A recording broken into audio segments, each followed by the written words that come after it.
50 years. You want to reminisce, or you want to talk about something contemporary? Well, let's talk about the rat. I've got The rat, some yes. old rats here. This was the paper he did in New York. Let's see. This was one we did for that was handed out Woodstock. Oh, right. I was amazed that we could print stuff like this and not be arrested. Of course, we were constantly under the FBI surveillance, but this is a Spain Rodriguez drawing. This was the one we produced for the Chicago birthday convention. Follies. Right, the famous that's good. Chicago convention riots, but the Chicago scene didn't want to do it, and so we... Those would be approximately 65, right? 1965, 66, something like that.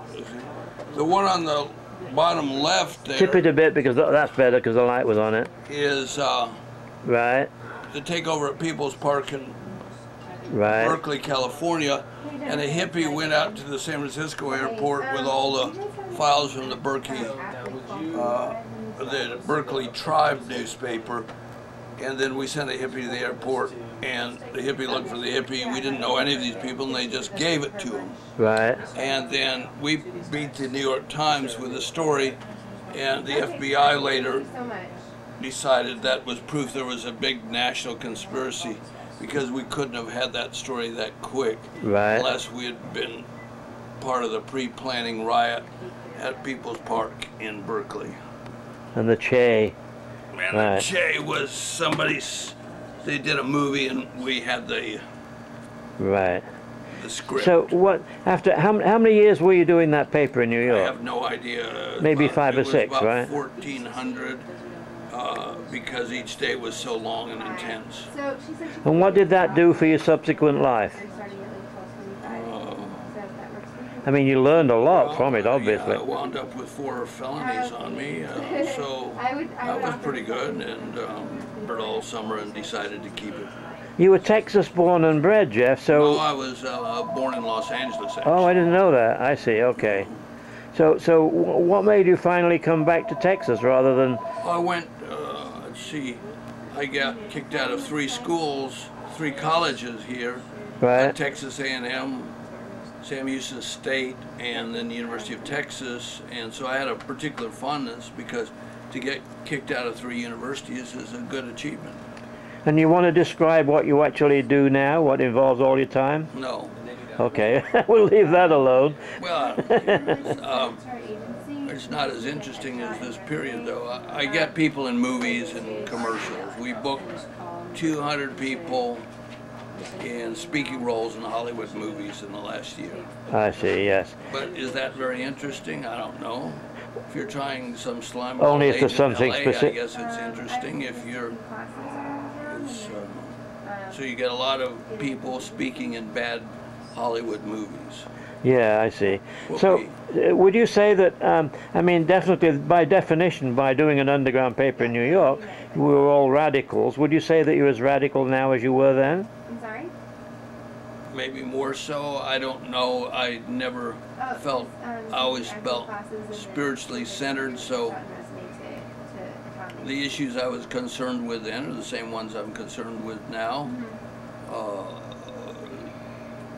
Let's not foolishly headlong race into destroying the planet. Yeah. We were fighting the war in Vietnam. It was really just absolute foolishness and destruction of a culture. Yeah, you can find them kind of on we made environmental issues that are still the same.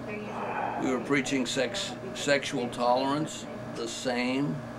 I think the ethos at the time was still that Western idea: you can dominate nature, you can build a bridge strong enough, you can conquer nature.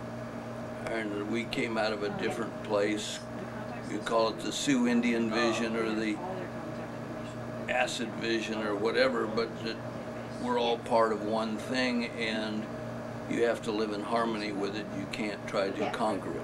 Right.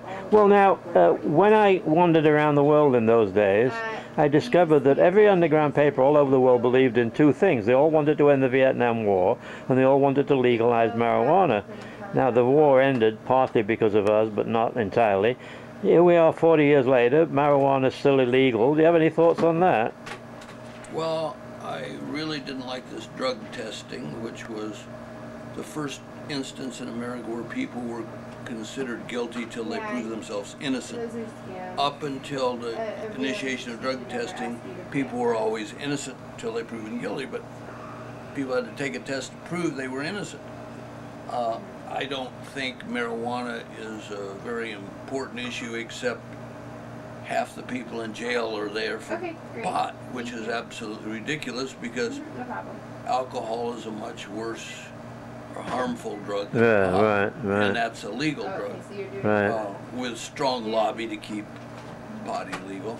So it's the effects of the illegality of pot are stupid and criminal. Yeah. Insofar filling up the jails with people, but yeah, I don't think marijuana is the savior. It's good for some people. They calm down. Times. Do you have any? 39. Do you have any thoughts on that today, Cuba? Today being 2010. Yeah, Cuban was a wonderful experiment that didn't work, and Fidel Castro, unlike George Washington, couldn't give up power. And so you got a bunch of really old guys now running a place, and they don't. Few years, say. I mean, Raul will probably die. Fidel will probably die. What then? When they go, Miami Cubans will come in some. Are they still a power, Miami Cubans?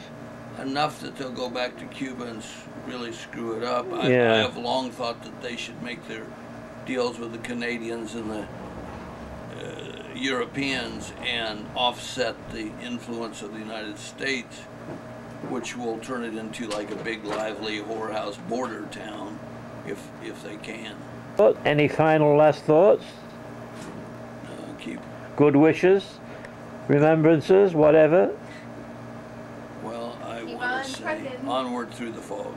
Okay. When I was in New York in the 60s doing my underground paper called Other Scenes, Jeff came up from Texas where he'd been doing a paper called The Rag in Austin and did The Rat, as you've seen, in New York. We alternated different weeks, so we both came out fortnightly but different weeks. And when I went to see him, I took along my new friend Ethan Persoff, who's a cartoonist with whom I hope to be doing a book, and they got along very well too.